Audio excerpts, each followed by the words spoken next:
Evening. Welcome to the Gotham City Gazette. I am Matt Woodhouse, and this is... Mike Cernokis.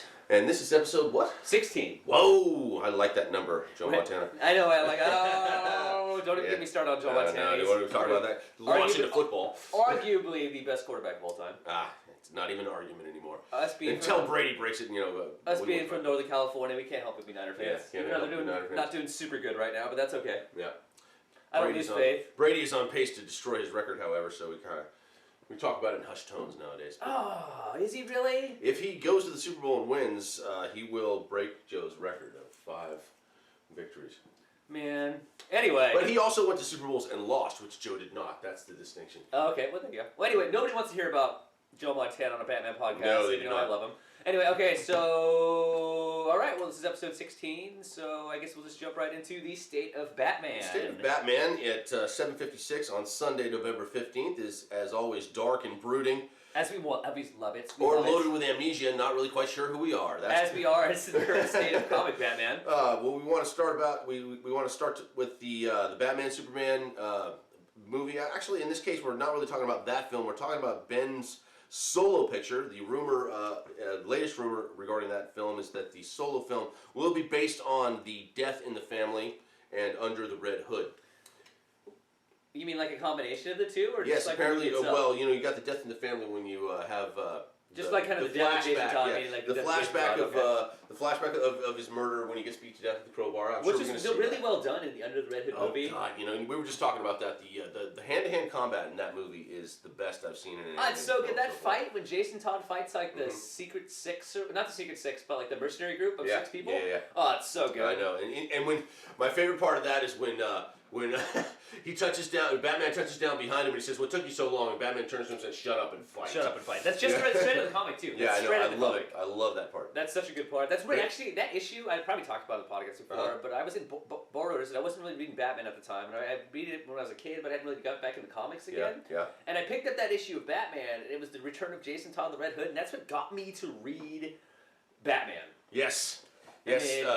I have always wondered why the fans voted for Robin's death, because I was reading comics back then, and it was a big deal. We all talked about it. I don't remember ever actually getting an opportunity to vote on it. How did that happen? Do you remember? It was just a readers' poll. Like the editors kind of got together and like that. I don't know. I don't really know the full story. How did they take the poll though? I have to look that up. It was a phone poll. Phone poll. Okay. So it was a phone-in poll. So they had an advertisement in the issue of Batman, and you had to call the number. And I think maybe you dialed a number, or you said yes or no. So anybody who felt strongly enough, basically the people who felt strongly enough about the death of this character were the ones who called in. So no wonder they killed him off. Exactly, but from my recollection, I remember reading an article about it. And I remember it was really close. It was extremely close. It was like 56 to 44 or something like that. You know like an American general election. It was 66 to or 50. Yeah, it's like 56 to 44. Like barely won. It was exactly. It was like it wasn't like a landslide or anything like that. But I remember when I was a kid, I got in a garage sale. I picked up like the Death of the Family, the original issue. I actually still have it, and it's kind of wrinkled, but it's kind of like yellowing with antiquity. Yeah, well, it's a classic volume. It was really. I remember reading when I was a kid, but it's really kind of a timeless. Well, it's not. I wouldn't really say it's kind of dated. I didn't mean to say timeless. It's dated, and the fact that because it was like. It was written in like 86 or 87. I'm not quite sure, but and like at the time, there's a lot of like. It's all about the Cold War. And, like, the Middle East. We're still going on like missiles. Yeah, we're still going on there. We still had the Cold War. And Joker at one point steals a missile, and like Batman has to go fight. Wasn't he? Didn't he had diplomatic immunity? That was another thing too. At one point he has diplomatic immunity. He's like in Gotham City and he's broke and he steals a Scud missile and he goes to Middle East to sell it to terrorists. Yes. And but what happens is Jason Todd at the time is like having a fight with Bruce Wayne or something like that. Like he's getting too rough. And he wants to look into his. He's kind of disillusioned, and he finds he runs into his old neighborhood. He runs into some old neighborhood that had pictures or a box of pictures, and he finds a picture of his mom, or maybe he buys his birth certificate. Yeah. And he sees that his mom wasn't the mom he brought up with. It was actually it was somebody else. And he actually goes on some long like GM journey. He steals like a couple of credit cards, and he goes on some journey to find his mom. And somehow his mom is connected with the Joker. And then Batman gets involved, and of course, as we all know, Jason gets beaten to death by with a crowbar. And it's brutal in the movie. In the comic book, it's brutal. He's like, it has like literally has like going like whack, whack, whack, Yeah. and it's like it's brutal. It's brutal. And I think they're gonna do a flashback of that, and that's gonna be like we said, it was already an animated film called Under the Red Hood. So good. And they're So gonna, good. And apparently it's going to be the lead storyline for the first solo Batman film, which Affleck is also going to direct. He's gonna direct. Yes. Which, I mean, like, how do you feel about his direction? I mean, what has he directed so far? Oh, I think he's actually a really good director. I think he's pretty good behind the camera. The one thing I gotta say, in Gone Baby Gone, he had a shot that he set up with. It was just phenomenal in the sense that it was answering a question, Right. but it did so visually, which is what you want. Have you seen? I have. Yeah, remember that last part where you have to ask yourself what was his decision? Right. Did he call the cops and then he's just sitting there and his girlfriend you can't get the idea from her and Right. then the cars come over the ridge and you're like, okay, that's what he decided. Okay. Oh Yeah, yeah. That was a good movie. Yeah, that it was was a a good visual movie. answer to a question. I thought that was very stylized and very very skilled. His direction in the town, I didn't see that movie. I haven't seen it all the way through. I saw parts of it. John Hamm's in that one. Yeah, Don it Draper didn't from grab Mad me. Men. It didn't grab me. It seemed like another Boston crime flick. I was already kind of weary of them after The Departed. But Right. I'm going to reserve judgment until the film comes out.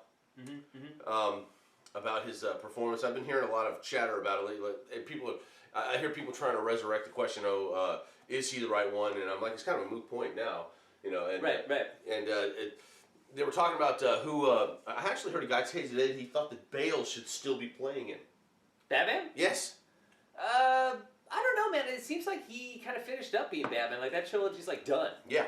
And, like, I mean, Ben Affleck's obviously the new Batman, just Batman v Superman. Yeah. So, like, we're going to see what's going to go on there. What I'm wondering is did they ever approach him, or did he just, or was he just totally not interested? I think they had probably approached him at one time, but I remember reading an article saying he just didn't want to do it again. Mm-hmm.